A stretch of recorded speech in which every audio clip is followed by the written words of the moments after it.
आज आहे आपल्या सिरीजचा 39वा दिवस. इतके दिवस कसे गेले हे कळलं सुद्धा नाही.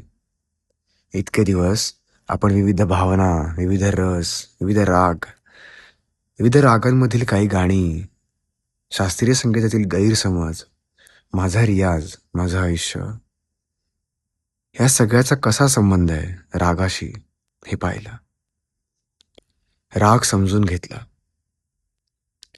आणि आज मला एक अशी गोष्ट रिअलाइज झाली की इतके दिवस मी दररोज पोस्ट करतोय, म्हणजे मी कन्सिस्टन्सी शिकतोय.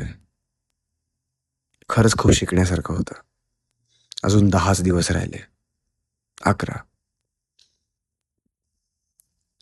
मला ही गोष्ट रिअलाइज झाली की गाण्यात, रियाजात आणि आयुष्यात कुठलीही गोष्ट जर कन्सिस्टन्सीमध्ये असेल, आपण ती सतत करत असू, मन लावून, मनापासून, तर ती गोष्ट कोणीही नाही थांबवू शकत.